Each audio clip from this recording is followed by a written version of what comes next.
Hello my dear students, welcome in my channel King Techno. Today we discuss about line chart with Matplotlib. So before start our topic, please make sure that you please subscribe my channel, like my video and share my video also. Okay students, so just to start our topic, which is line chart. So before we start the line chart, we just discuss about the plotting. What is the mean of plotting? Data visualization essentially means graphical representation of compiled data. Thus, graphs and charts are very effective tools for data visualization. Data visualization का मतलब समझ में आ रहा है आपको? जैसे आपके पास एक लंबी सीरीज हो डेटा की, उस डेटा की सीरीज को आप देख रहे हो तो आप कंफ्यूज रहोगे, है ना? तो उसको अगर आप ग्राफिकली रिप्रेजेंट कर दो किसी को तो अगला समझ जाएगा. जैसे एक एग्जांपल लेते हैं सॉरी एक एग्जांपल लेते हैं. जैसे 2016 में किसी कंपनी ने कितना ज़्यादा अर्न किया और 2017 में उसी कंपनी ने कितना ज़्यादा अर्न किया. तो अगर वो कंपेयर करना चाहता है 2016 और 2017 को, तो वो अगर ऐसे बैठ कर के वैल्यूज़ को देखेगा तो उसे कंफ्यूजन बहुत होगी, कंपेयर करना पड़ेगा.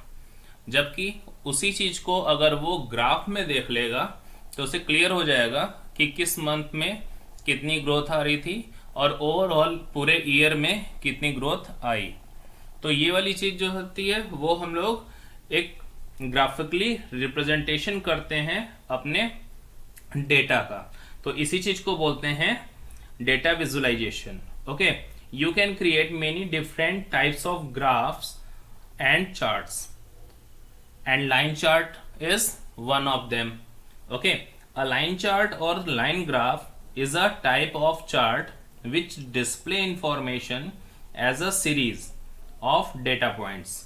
है ना? जैसे कई सारे डेटा हो तो उनके छोटे जो भी वैल्यूज होती हैं उन वैल्यूज को पॉइंट करना ये लाइन चार्ट में इजी होता है, जिसको हम लोग मार्कर कहते हैं. जैसे हम लोग किसी चीज को मार्क कर देते हैं ना, तो वो मार्कर हो जाते हैं. Connected by straight line segment, और यहाँ पे एक लाइन खींच करके आती है. जैसे आप देख रहे होगे ये लाइन दिख रही है आपको यहाँ से ऐसे, है ना?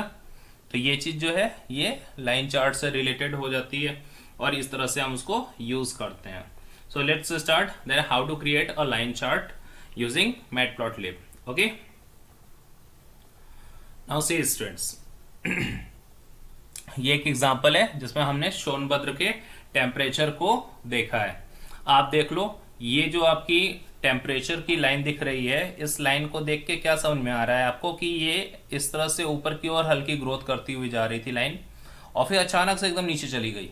इसका मतलब टेम्परेचर बहुत डाउन हुआ और फिर यहाँ से टेम्परेचर जो है वो वापस उठना चालू हुआ और फिर ऐसे आके फिर थोड़ा डाउन हो रहा है, फिर ऊपर जा रहा है, फिर ऊपर जा रहा है, फिर डाउन होता होता होता फिर नीचे की ओर चला गया. तो ये चीज देख करके समझ में आ रही है ना कि टेम्परेचर जो है वो आगे की ओर बढ़ता जा रहा था. पहले ऊपर जा रहा था, फिर नीचे चला गया, फिर ऊपर जा रहा है, फिर. तो इस तरह से आप लाइन चार्ट का यूज करके किसी भी चीज को रिप्रेजेंट कर सकते हो. तो देखते हैं इसकी कोड क्या है ना? तो इसकी कोडिंग क्या होती है, इस चीज को हम लोग अब देखते हैं यहाँ पे. तो देखिए इसका कोड यहाँ पे शो कर रहा है. सबसे पहले हमको क्या लिखना होता है, import matplotlib.pyplot_splt, है ना?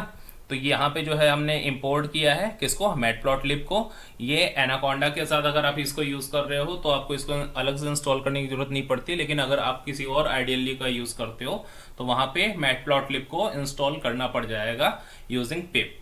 ओके, तो मैटप्लॉटलिब एनाकोंडा के साथ यूज करोगे ज्यादा बेटर है.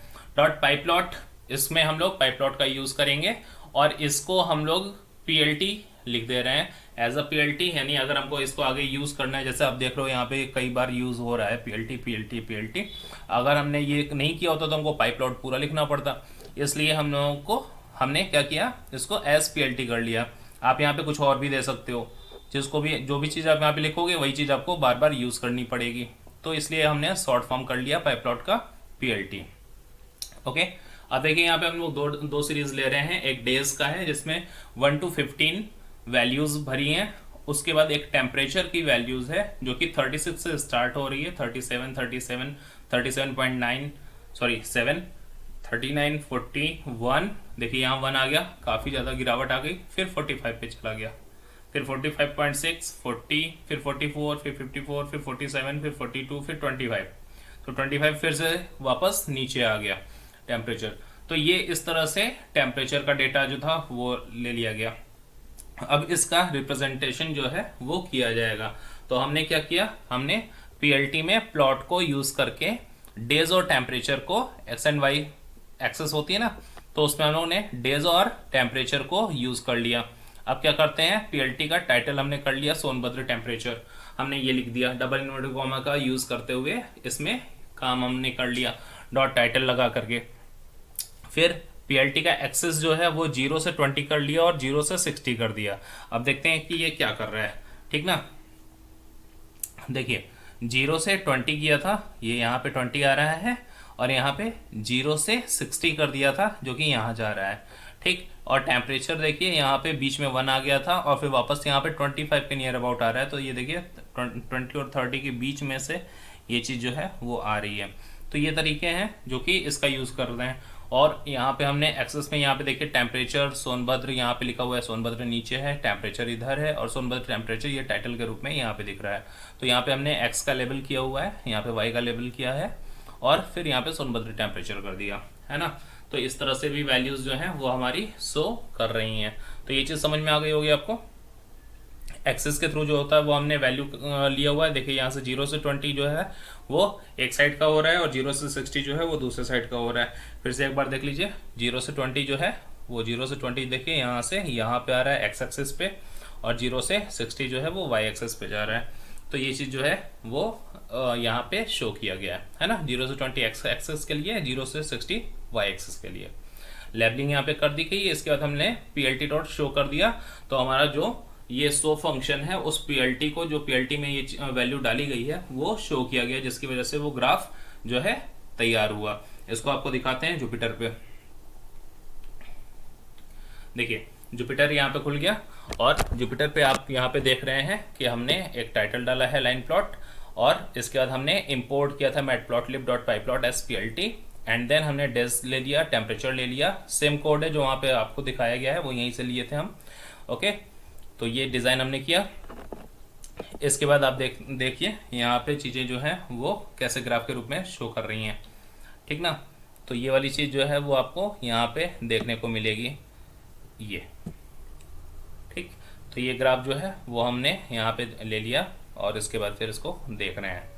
अब हम लोग बात करते हैं इसमें कुछ और भी चेंजेस अप्लाई करने की, यानी जो हमारा कलर है उस कलर को चेंज करने के लिए।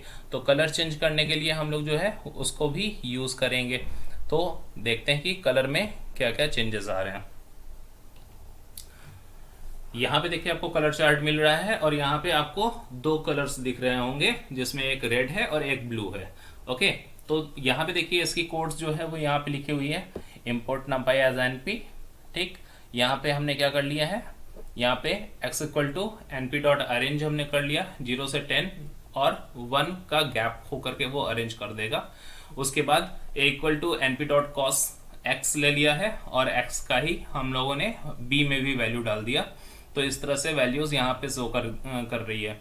अब यहाँ पे क्या हो रहा है, plt डॉट प्लॉट, इसमें हमने x एक्सिस के लिए a को वहाँ पे इंडिकेट कर दिया है, और ब्लू कलर में किया हुआ, देखिए ये ब्लू कलर है, ठीक ना, ये कलर का इफेक्ट है, ये आपको ध्यान देना है, ठीक।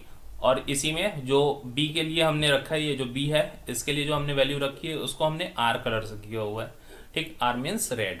तो ये इस तरह से आ गया। फिर plt डॉट टाइटल का हमने वैल्यू दे दिया है कलर चार्ट, तो यहाँ पे चार्ट जो है ये कलर चार्ट लिख करके आ रहा है। x लेबल x है, y लेबल y है, तो देखिए यहाँ पे x लेबल हो गया और यहाँ पे y लेबल हो गया। इसके बाद फिर हम लोग उसको शो कर रहे हैं, तो ये कलर इफेक्ट के साथ इस तरह से वैल्यूज जो है वो आपके सामने आ रही है। तो इस तरह से भी एक कलर चार्ट जो है वो तैयार हो जाता है, जिसमें हम लोग अलग अलग तरह के कलर्स को यूज़ कर सकते हैं। अब कलर कौन कौन से हो सकते हैं, इसको अगर हम लोग ध्यान दें तो देखिए ये हमारे पास कलर इफेक्ट्स हैं। जैसे हमने ब्लू के लिए B लिया हुआ था, ग्रीन के लिए G लेंगे, रेड के लिए R लेंगे, मैजेंटा के लिए M, येलो के लिए Y, ब्लैक के लिए K, कैन के लिए C, वाइट के लिए W। तो ये सब कलर कोड्स हैं जिसको हम लोग यूज़ करते हैं। और इसके बाद जो मार्कर का यूज़ होता है, मार्कर मतलब जो होता है ना जिसको इंडिकेट किया जाता है, जहाँ पे मार्क किया जाता है, जैसे 25 आ रहा है तो 25 कहीं मार्क हो जाए, ठीक ना। तो वो चीज़ जो है वो उसको दिखाने के लिए यहाँ पे अलग अलग तरह के कॉन्सेप्ट दिए गए हैं, ठीक। आप किस किस तरह से मार्क कर सकते हैं। तो अगर आप चाहते हैं कि पॉइंट मार्कर का यूज़ करना हो तो मार्कर का टाइप जो है आपको पॉइंट दे दीजिएगा, ठीक है। अगर आप चाहते हैं पिक्सल मार्कर तो यहाँ पे कॉमा दे दीजिएगा। अगर आप सर्कल मार्कर चाहते हैं तो ओ दे दीजिएगा। प्लस मार्कर चाहते हैं तो प्लस दे दीजिएगा। एक्स मार्कर चाहते हैं तो एक्स दे दीजिएगा। तो ये उस पर्टिकुलर पोजीशन पे वो वैल्यू जो है एक्स टाइप का शो करेगा, है ना। डायमंड मार्कर चाहिए तो डी दे दीजिएगा, ठीक ना। थिन डायमंड मार्कर चाहिए तो स्मॉल डी दे दीजिएगा। तो इस तरह से वैल्यूज़ जो हैं वो हमारे पास कई सारी हैं, आप इसको देख सकते हो कि किस किस तरह की वैल्यूज़ जो है वो यहाँ पे शो ऑफ की जा रही है। अब इसका यूज़ क्या है उसको देखते हैं, आगे कोड में इसका यूज़ आपको दिखाते हैं। तो देखिए ये हमारा चार्ट है, इसमें ग्रीन कलर के डॉट्स आपको दिख रहे होंगे, वो भी सर्कल टाइप में, है ना। और जो लाइन है वो डॉटेड है। तो ये वाली चीज़ जो है वो आपके सामने मौजूद है। और इसके नीचे जो ये ब्लू और रेड वाला है ये हमारा प्रीवियस कोड है। तो ब्लू और रेड वाले को ध्यान नहीं देंगे हम लोग, किसको ध्यान देंगे, हम लोग को ग्रीन और जो सर्कल है जो कि मार्कर है, ठीक। ग्रीन सर्कल जो है वो मार्कर है, ओके। तो ये चीज़ जो है उस पर हमको फोकस करना है यहाँ पे। तो कोड आपके सामने देखिए यहाँ पे ये लगा हुआ है। कोड जो है ये ऊपर के जो कोड्स हैं वो पुराने ही हैं, प्रीवियस ही हैं। यहाँ पे जो लाइनें लिखी हुई हैं इस पे हम लोग फोकस करेंगे, ठीक ना। तो ये पीएलटी प्लॉट है। यहाँ पे देखिए जो है एक्स एक्सिस और ये वाई एक्सिस को भी हम लोग एक्स एक्सिस के रूप में ही यूज़ कर रहे हैं, क्योंकि यहाँ पे डिफाइन नहीं हुआ है, वाई की वैल्यू यहाँ पे नहीं दी गई है, सिर्फ एक्स की ही वैल्यू दी गई है। इस वजह से एक्स की ही वैल्यू जो है वो यूज़ की जा रही है, ओके। तो यहाँ पे एक्स एक्स दिया हुआ है, यहाँ पे जी फॉर ग्रीन और ओ फॉर जो सर्कल होता है उसका यूज़ कर रहा है, ठीक ना। तो ग्रीन सर्कल कलर में ये रहेगा, ठीक। और उसके बाद की इंडिकेशन जो होगी वो ऐसे डॉट्स में जाएंगी। लाइन विड्थ जो होगी वो 2 पिक्सल की होगी, तो लाइन की जो चौड़ाई होगी वो 2 पिक्सल की हो जाएगी, यानी थोड़ा सा थिक हो दिखेगा। और जो मार्कर का साइज होगा वो 12 होगा, यानी जो सर्कल दिख रहा है वो 12 साइज में, 12 पिक्सल में बड़ा हुआ दिखेगा, ठीक है। पीएलटी का प्लॉट देखिए, नेक्स्ट लाइन जो दिखा रहा है वो क्या है, एक्स का कलर ग्रीन है, मार्कर ओ है, लाइन स्टाइल डैश्ड है। तो लाइन की स्टाइल देखिए आप वहाँ पे भी डैश डैश दिख रही होगी, ठीक ना। लाइन विड्थ इक्वल टू 2 है और मार्कर साइज जो है वो 12 है। तो ये वाली चीज़ जो है वो इस तरह से शो ऑफ की गई है, जिसमें आपको ये देखिए यहाँ पे जो हमने कलर ग्रीन किया है, मार्कर ओ किया है और लाइन स्टाइल डैश्ड किया हुआ है, ये देखिए ये यहीं से हो गया है, इतने से ही वो चीज़ हो गई, है ना। और उसके बाद फिर लाइन विड्थ 2 और मार्कर साइज 12 जो है वो यहाँ पे शो किया गया। तो दोनों लाइन एक ही चीज़ है, आपको दिखाया गया कि 2 तरीके से इसको दिया जा सकता है। तो छोटे कॉन्सेप्ट में देना है तो वैसे आप दे दीजिए, अदरवाइज आप ऐसे दे दीजिए। तो इसकी कोडिंग जो होगी वो आपको यहाँ पे इस तरह से शो ऑफ की जाएगी। तो ये तरीके थे जिसमें हम लोग अपने कोड्स को देखते हैं, इनके जो टाइप है, इनके जो साइज है, इनके जो कलर हैं, आप यहाँ पे देख सकते हैं। ये जो इनका अलग अलग टाइप दिखा रहा था, आप इसमें से किसी भी कॉन्सेप्ट को यूज़ कर सकते हैं जो कि आपको देखने में अच्छा लगे आपके चार्ट के हिसाब से। ये उसका कलर कॉन्सेप्ट था जिस पे ये सारी चीज़ें हम लोग लेकर के चल रहे हैं। आप चाहें तो इसमें से कोई भी कलर यूज़ कर सकते हैं जिससे आपका लाइन जो है वो तैयार हो। तो ये सब अलग अलग तरह के कॉन्सेप्ट के आपके लाइन चार्ट्स थे जिसको आपने देखा। और अब इसमें आपको आगे जो है वो देखने को मिलेगा स्कैटर चार्ट, बार चार्ट और दूसरे दूसरे जो चार्ट होंगे वो, जो कि हमारे अगले वीडियो में आएंगे। तो तब तक के लिए हैव ए नाइस डे। और अगर वीडियो पसंद आया हो तो इसको लाइक और कमेंट जरूर कर दीजिएगा, कमेंट जरूर करिएगा। Okay, have a nice day.